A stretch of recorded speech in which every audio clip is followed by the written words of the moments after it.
Au lendemain de la proclamation officielle des résultats, plusieurs chefs d'État du monde entier adressent leurs félicitations à Lula, président élu du Brésil. Jair Bolsonaro, de son côté, ne s'est toujours pas exprimé. Mais le président en sortant n'a pour le moment pas reconnu sa défaite. Ce silence, une première dans l'histoire de la démocratie brésilienne, intrigue autant qu'il inquiète. Jean-Claude Gérez, vous êtes le correspondant d'Europe 1 au Brésil. Jair Bolsonaro serait-il en train de préparer une offensive pour contester ces résultats ? Eh bien, c'est la question que tout le monde se pose. Alexandre Moraes, le président du tribunal suprême électoral, a indiqué avoir téléphoné hier soir à Lula et à Jair Bolsonaro. Ce dernier l'aurait accueilli, je cite, de manière éduquée et calme.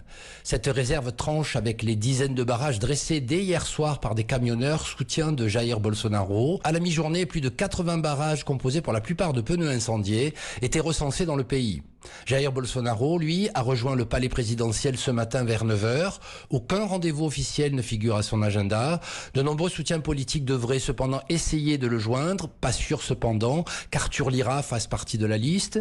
Le très puissant président de l'Assemblée nationale, proche de Jair Bolsonaro, a fait une courte apparition hier soir devant les caméras en félicitant Lula et en reconnaissant la validité des résultats.